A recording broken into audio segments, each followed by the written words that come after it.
Hello guys, नमस्ते। इस video के अंदर अपन बात कर रहे हैं राइमर टिमोन अभिक्रिया पर बोर्ड परीक्षा में आए हुए प्रश्नों के बारे में। अब गाइस, अलग अलग राज्यों की जो बोर्ड परीक्षाएं, जैसे राजस्थान बोर्ड है, मध्य प्रदेश बोर्ड है, छत्तीसगढ़ बोर्ड है और उत्तर प्रदेश बोर्ड है, इन बोर्ड परीक्षाओं के पिछले वर्षों के प्रश्न पत्रों में राइमर टिमोन अभिक्रिया पर किस प्रकार से प्रश्न पूछे गए। गाइज, कभी तो ये प्रश्न सीधे पूछे गए और कभी ये प्रश्न आपके घुमा के पूछे गए। तो वो प्रश्न किस प्रकार से पूछे गए उसी के बारे में अपन ने ये वीडियो बनाया। तो गाइज, ये वीडियो अंत तक जरूर देखें। अब गाइज, सबसे पहले प्रश्न तो ये उठता है कि राइमर टिमोन अभिक्रिया आपके किस प्रकार से होती है और कौन से यौगिक इन अभिक्रियाओं को देते हैं। तो गाइज, मोस्ट इंपॉर्टेंट चीज़ है, राइमर टिमोन अभिक्रिया आपके फिनॉल, जिसका सूत्र होता है C6H5OH के द्वारा दी जाती है। अब गाइज, इस अभिक्रिया में होता क्या है, तो जो आपके फिनॉल है उस फिनॉल को अपन क्या करेंगे, जलीय सोडियम हाइड्रोक्साइड या फिर जलीय पोटेशियम हाइड्रोक्साइड की उपस्थिति में क्लोरोफॉर्म बोले तो CHCl3 के साथ अभिक्रिया करवाते हैं और उसके आगे अपन करते हैं जल अपघटन। तो उसके परिणाम स्वरूप आपको मुख्य उत्पाद के रूप में और तो हाइड्रोक्सी बेंज एल्डिहाइड, जिसे अपन सैलिसिल एल्डिहाइड के नाम से जानते हैं, प्राप्त होता है। साथ ही साथ अल्प मात्रा में या कुछ मात्रा में आपको पैरा हाइड्रोक्सी बेंज एल्डिहाइड भी प्राप्त होता है। अब गाइस, इस अभिक्रिया को अपन लिखते कैसे हैं तो गाइस, जो आपके फिनॉल है उस फिनॉल की अभिक्रिया अपन क्या करेंगे, CHCl3 बोले तो क्लोरोफॉर्म के साथ कराएंगे जलीय NOH या फिर जलीय KOH की उपस्थिति में। तो गाइस, इसमें क्या होता है, NaCl बाहर निकलता है और H2O बाहर निकलता है और आपको मुख्य उत्पाद के रूप में ऑर्थो हाइड्रोक्सी बेंज एल्डिहाइड। अब गाइस, ऑर्थो मतलब 1-2 कंडीशन, तो 1 पे तो है आपके CHO और 2 पे है OH, तो इसको अपन 2 हाइड्रोक्सी बेंज एल्डिहाइड भी कहते हैं और इसका कॉमन नेम है आपके सैलिसिल एल्डिहाइड, इसे सैलिसिल एल्डिहाइड के नाम से जाना जाता है। तो ये तो मुख्य उत्पाद होता है। साथ ही साथ अल्प मात्रा में आपके पैरा उत्पाद बोले तो पैरा हाइड्रोक्सी बेंज एल्डिहाइड जो अल्प मात्रा में प्राप्त होता है। अब गाइज, वास्तव में ये अभिक्रिया होती कैसे है, तो गाइज, इस अभिक्रिया के अंदर अपन जो आपके फिनॉल है उस फिनॉल की क्रिया क्लोरोफॉर्म के साथ जलीय NOH या फिर जलीय KOH की उपस्थिति में करवाते हैं। तो गाइज देखो, यहाँ से H बाहर निकला और इसकी जगह जाके जुड़ गया Na+, तो O- और Na+, तो ये बेंजीन की रिंग O- और Na+। साथ ही साथ यहाँ जो आपके ऑर्थो कंडीशन है, इस ऑर्थो कंडीशन पर जाके जुड़ेगा आपके CHCl2। ठीक है, ये मिला, ये मध्यवर्ती है। अब गाइज, अपन देख रहे हैं कि इस मध्यवर्ती के अंदर जो ये मध्यवर्ती हैं, ये आगे आपके NOH के साथ क्रिया करता है। तो जब ये NOH के साथ क्रिया करता है तो यहाँ से 2 तो आएंगे Na+ और यहाँ से 2 आएंगे Cl-, तो 2 NaCl बाहर निकल गया। अब चूंकि यहाँ से 2 Cl- बाहर निकल रहा है तो यहाँ पर 2 OH- जुड़ जाएंगे, तो दूसरा ये मध्यवर्ती मिलेगा। बेंजीन की रिंग O- और Na+ और CH के ऊपर जुड़े हुए आपके 2 OH। अब गाइस, अपन को पता है कि एक कार्बन पर 2 OH आपके एक साथ नहीं रह सकते और वो क्या करते हैं, H2O के रूप में बाहर निकल जाते हैं। मतलब यहाँ से OH आएगा और यहाँ से H आएगा, तो H2O बाहर निकल गया, तो पीछे क्या बचा, CH और O। तो आपको ये चीज़ मिली बेंजीन की रिंग O- Na+ और आपके CHO। अब गाइस, इसका अपन करते हैं आगे किसी अम्ल के साथ अभिक्रिया। अम्ल बोले यहाँ पर H+ लिखा है, तो यहाँ पर क्या होगा, NaCl बाहर निकल जाएगा और ये H यहाँ जाके जुड़ जाएगा, तो आपको मिलेगा OH और 1 नंबर पे मिला CHO। इसको अपन ने बोला ऑर्थो हाइड्रोक्सी बेंज एल्डिहाइड और ये चीज़ कहलाती है सैलिसिल एल्डिहाइड और अल्प मात्रा में आपको पैरा उत्पाद भी प्राप्त होता है। तो इस तरह से ये तो हुई आपके राइमर टिमोन अभिक्रिया, जिसके अंदर जो फिनॉल है वो क्लोरोफॉर्म के साथ अभिक्रिया करता है और जब फिनॉल क्लोरोफॉर्म के साथ अभिक्रिया करता है तब तो आपको मिलता है O हाइड्रोक्सी बेंज एल्डिहाइड या इसी को अपन बोलते हैं सैलिसिल एल्डिहाइड।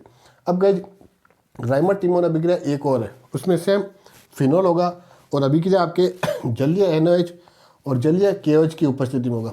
इस बार आपके CHCl3 ना होके इस बार आपके CCl4 है, बोले तो कार्बन टेट्राक्लोराइड है। गाइज, कार्बन टेट्राक्लोराइड है, मतलब यहाँ पर Cl3 था, यहाँ Cl4 है, तो यहाँ पर क्या हो रहा है, ये कार्बन बढ़ रहा है। अब गाइज, सेम ऐसे कैसे अभिक्रिया होगी, बस अंतर यहाँ होगा कि यहाँ आपके जब फिनॉल की अभिक्रिया CHCl3 से हो रही थी तब तो बना था सैलिसिल एल्डिहाइड, और जब फिनॉल की अभिक्रिया CCl4 कार्बन टेट्राक्लोराइड से होगा तब आपके मुख्य उत्पाद के रूप में सैलिसिलिक अम्ल मिलेगा। क्या मिलेगा, सैलिसिलिक अम्ल। अब अभिक्रिया कैसे होगी, तो गाइस देखो, फिनॉल है, CCl4 के साथ अभिक्रिया हो रही है NaOH या KOH की उपस्थिति में। अब देखो यहाँ पर सेम वो के वो बेंजीन की रिंग O- Na+, बेंजीन की रिंग O- और Na+। अब गाइज यहाँ पर था CHCl2, मतलब इसमें एक कार्बन कम हो रहा था, तो यहाँ एक कार्बन का सॉरी इसमें एक क्लोरीन कम हो रहा था, तो यहाँ पर भी एक क्लोरीन कम करेंगे तो यहाँ हो जाएगा CCl3। अब गाइज देखो यहाँ 2 Cl थे, तो यहाँ क्या हो रहा है 2 OH जुड़ रहे हैं। अब चूंकि यहाँ 3 Cl है तो यहाँ 3 OH जुड़ेंगे, तो बेंजीन की रिंग O-Na+ और आपके कार्बन पर 3 OH जुड़े हुए, और अपन को पता है एक कार्बन पर 2 या 2 से अधिक OH नहीं रह सकते, तो यहाँ से क्या हो जाएगा जल बाहर निकल जाएगा। तो यहाँ से OH आया और यहाँ से H आया, H2O बाहर निकल गया, पीछे के बचा COO और H, COOH। फिर वापस इसका अम्ल के साथ अभिक्रिया करेंगे मतलब H+ के साथ अभिक्रिया हो रही है, NaCl बाहर निकल गया तो बन गया आपके OH और COOH। ठीक है, अब गाइस इसका नाम क्या है तो इसका नाम है आपके ऑर्थो हाइड्रोक्सी बेंजोइक अम्ल। इसका नाम क्या है ऑर्थो हाइड्रोक्सी बेंजोइक अम्ल, और इसी का सामान्य नाम है आपके सैलिसिलिक अम्ल। और साथ ही साथ इसमें आपके अल्प मात्रा में पेरा उत्पाद भी प्राप्त होता है। जैसे यहाँ पेरा उत्पाद प्राप्त हो रहा है वैसे वैसे यहाँ पर भी पेरा उत्पाद प्राप्त होता है। तो गाइस ये भी सेम राइमर टिमोन अभिक्रिया है, बस अंतर यहाँ है यहाँ CHCl3 है, यहाँ CCl4 है। अगर CHCl3 है तो सैलिसिल एल्डिहाइड, और अगर CCl4 है तो आपके सैलिसिलिक अम्ल। ये तो बात हुई राइमर टिमोन अभिक्रिया की। अब गाइस इसके ऊपर प्रश्न कैसे बनते हैं तो सबसे पहले अपन बात करते हैं राजस्थान बोर्ड में आए हुए प्रश्नों के बारे में।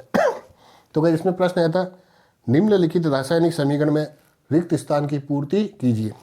तो गाइस देखो C6H5OH मतलब फिनॉल है, अभिक्रिया किसके साथ हो रही है CCl4 के साथ और आपके KOH की उपस्थिति में। तो गाइस देखो ये फिनॉल है CCl4 के साथ KOH की उपस्थिति में, तो चूंकि CCl4 है तो यहाँ क्या बनेगा सैलिसिलिक अम्ल। तो जो ये आपके चीज़ है यहाँ आपके क्या बन जाएगा सैलिसिलिक अम्ल बन जाएगा। ठीक है, ये प्रश्न आपका आया था 2021 की बोर्ड परीक्षा में। फिर प्रश्न आया था निम्नलिखित अभिक्रिया अनुक्रमों को पूरा कीजिए एवं उत्पाद A एवं B के नाम लिखिए। तो गाइस बेंजीन की रिंग OH फिनॉल है CCl4 KOH की उपस्थिति में, वापस कौन सी है राइमर टिमोन अभिक्रिया। अब चूंकि यहाँ CCl4 है मतलब A क्या बनेगा A बनेगा आपका ये सैलिसिलिक अम्ल। ठीक है, तो A आपके यहाँ पर सैलिसिलिक अम्ल बन रहा है, इसको अपन ऐसे लिख देते हैं, ये तो हो जाएगा OH और ये हो जाएगा COOH। अब गाइस इसकी आपकी अभिक्रिया हो रही है आगे CH3CO का होल ट्वाइज O, इसको अपन बोलते हैं एसिटिक एनहाइड्राइड। तो जब अभिक्रिया एसिटिक एनहाइड्राइड की उपस्थिति में होती है तो गाइस कुछ नहीं करना है ये आपके बेंजीन की रिंग और COS तो ऐसे कैसे रहेगा, मतलब ये चीज़ बेंजीन की रिंग और COS तो ऐसे रहेगा, ऊपर जो OH है उस OH की जगह आपके ये जुड़ेगा OCOCH3, और जो ये यौगिक बना इस यौगिक को अपन बोलते हैं एस्प्रिन। इसका सामान्य नाम क्या है एस्प्रिन, जो एक दर्द निवारक दवाई होती है, और इसका आपके नाम क्या बनेगा तो इसको अपन बोलते हैं ऑर्थो एसिटॉक्सी बेंजोइक अम्ल। तो B आपके बनेगा ऑर्थो एसिटॉक्सी बेंजोइक अम्ल, और ये प्रश्न आया था 2020 की बोर्ड परीक्षा में। फिर प्रश्न आया था फिनॉल की क्लोरोफॉर्म तथा KOH से क्रिया का रासायनिक समीकरण लिखिए। तो फिनॉल है क्लोरोफॉर्म है और KOH है, ये अभिक्रिया का रासायनिक समीकरण लिखना है। ये प्रश्न आपका आया था 2018 की बोर्ड परीक्षा में। अब इसके या में क्या बना था वो बना था फिनॉल से पेरा हाइड्रोक्सी बेंजल्डेट कैसे प्राप्त करेंगे रासायनिक समीकरण लिखिए। तो गाइस ये पेरा हाइड्रोक्सी बेंजल्डेट तो सेम ये कि ये अभिक्रिया है, बस आपको क्या करना है पेरा हाइड्रोक्सी बेंजल्डेट बनाना है। तो ये प्रश्न आया था 2018 के अंदर। अब अपन बात करते हैं मध्य प्रदेश बोर्ड में आए हुए प्रश्नों के बारे में। तो इसमें यह है निम्नलिखित अभिक्रियाओं को समझाइए राइमर टिमोन अभिक्रिया। सीधे आपके नाम से ही ये प्रश्न आया था 2021 में, 2020 में और 2017 के अंदर। फिर प्रश्न आया था फिनॉल से निम्नलिखित यौगिक बनाने के रासायनिक समीकरण लिखिए सैलिसिल एल्डिहाइड। तो फिनॉल से सैलिसिल एल्डिहाइड बनाना है, तो ये आपको समीकरण लिखना है। डायरेक्ट प्रश्न आया था 2020 की सप्लीमेंट्री परीक्षा में। फिर प्रश्न आया था क्लोरोफॉर्म की निम्न अभिक्रिया समझाइए राइमर टिमोन अभिक्रिया। तो देखो ये आपके क्लोरोफॉर्म है, इस क्लोरोफॉर्म की राइमर टिमोन अभिक्रिया मतलब फिनॉल के साथ जल या NaOH या KOH की उपस्थिति में, तो ये आपको अभिक्रिया लिखनी है। ये प्रश्न आया था 2018 में और 2012 में। अब अपन बात करते हैं उत्तर प्रदेश बोर्ड में आए हुए प्रश्नों की। तो उसमें प्रश्न आया था निम्नलिखित अभिक्रियाओं के लिए रासायनिक समीकरण लिखिए फिनॉल की जलीय NaOH की उपस्थिति में क्लोरोफॉर्म के साथ अभिक्रिया। तो ये फिनॉल है जलीय NaOH की उपस्थिति में क्लोरोफॉर्म के साथ। तो ये अभिक्रिया लिखनी है। ये प्रश्न आया था आपके 2023 की BZ सीरीज में और 2011 की PH सीरीज के अंदर। अब गाइस उत्तर प्रदेश बोर्ड के अंदर जो प्रश्न पत्र बनता है वो प्रश्न पत्र 7-8 सीरीज या 7-8 सेट में बनता है। तो ये आपके 2023 की BZ सीरीज या सेट में आया था और 2011 की PH सीरीज या सेट में आया था। अभी गाइस और प्रश्न बाकी है जो अपन वीडियो में आगे देखेंगे। अब गाइस नेक्स्ट प्रश्न आपके हैं, निम्न अभिक्रियाओं को पूर्ण कीजिए। तो बेंजीन की रिंग OH मतलब फिनॉल है, प्लस CHCl3 मतलब क्लोरोफॉर्म है, और NaOH एक्वस मतलब जलीय NaOH है। तो आपके ये राइमर टिमोन अभिक्रिया है और इस अभिक्रिया के अंदर ये हो रहा है फिनॉल है, NaOH और CHCl3 है। तो यहाँ पर आपके और तो हाइड्रोक्सी बेंज एल्डिहाइड बोले तो सैलिसिल एल्डिहाइड बनेगा जो मुख्य उत्पाद के रूप में रहेगा। ये प्रश्न आया था 2023 की CA सीरीज के अंदर। फिर प्रश्न आया था, निम्नलिखित के रासायनिक समीकरण लिखिए। सीधा प्रश्न है राइमर टिमोन अभिक्रिया। ये प्रश्न आया था 2023 की CC सीरीज में, 2022 की GH सीरीज में, 2018 की GF सीरीज में और 2017 की RV सीरीज के अंदर। फिर प्रश्न आया था गाइस आपके, एक एरोमेटिक कार्बनिक यौगिक A CHCl3 तथा KOH के साथ अभिक्रिया से B और C देता है, जिनका जिंक चूर्ण के साथ आसवन करने से D बनता है। D के ऑक्सीकरण से C7H6O2 अणुसूत्र वाला यौगिक E प्राप्त होता है। ABCDE की पहचान कीजिए। यह प्रश्न आया था 2023 की CD सीरीज में और 2018 की JJ सीरीज के अंदर।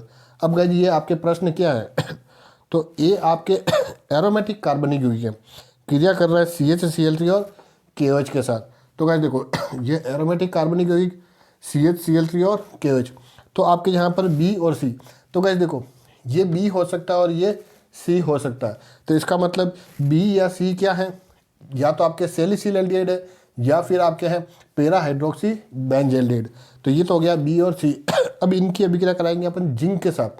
तो गाइस जिंक के साथ जब इनकी अभिक्रिया होती है तो गाइस अपन को पता है जिंक आपके OH समूह से अभिक्रिया करता है, मतलब यहाँ से ZNO बाहर निकल जाएगा और पीछे केवल क्या बचेगा CHO, मतलब दोनों के अंदर आपको बेंजल्डिहाइड प्राप्त होगा। तो इसका मतलब जो D प्राप्त होगा वो D कौन होगा बेंजल्डिहाइड, बोले तो C6H5CHO। अब इस बेंजल्डिहाइड का जब अपन करेंगे ऑक्सीकरण तो बेंजल्डिहाइड के ऑक्सीकरण से आपको मिलेगा बेंजोइक एसिड, बोले तो C6H5COOH। तो गाइस देखो C6H5 तो C6H5COOH तो C6 और एक C7, ठीक है। अब C6H5COOH तो H5 और एक और H तो H6 तो C7H6 और C6H5COO तो O2। तो यहाँ पर ये कौन होगा बेंजोइक अम्ल होगा। तो इस तरह से इस प्रश्न को हल करना होता है। फिर आपके एक प्रश्न आया था, निम्नलिखित अभिक्रियाओं पर संक्षिप्त टिप्पणी लिखिए। राइमर टिमोन अभिक्रिया। तो गाइस ये सीधी अभिक्रिया ही थी।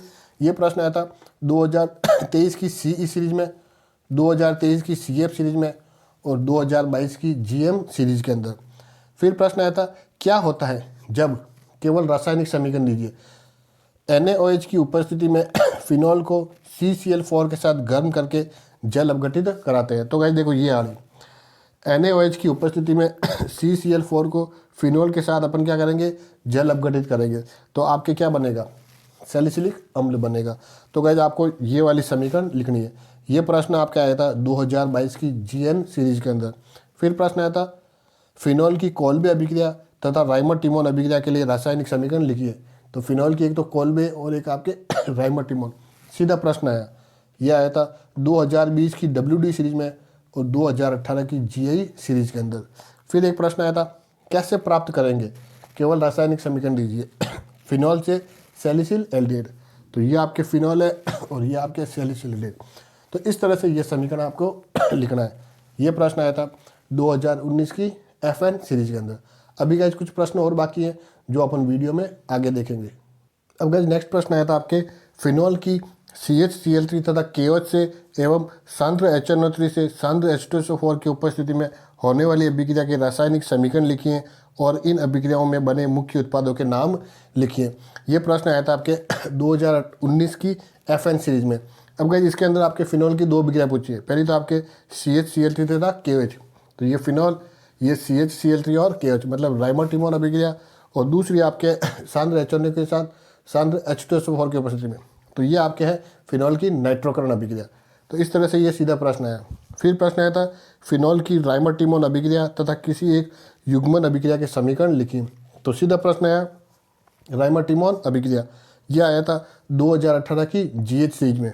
और एक प्रश्न आया था राइमर टिमोन अभिक्रिया को समीकरण सहित लिखिए, यह आया था 2014 की एचटी सीरीज के अंदर। तो गाइस इस तरह से अपन देख रहे हैं राइमर टिमोन अभिक्रिया पर आपके बोर्ड परीक्षा में खूब सारे प्रश्न पूछे गए। तो गाइस ये वीडियो आपके लिए सहायक सिद्ध होगा। धन्यवाद।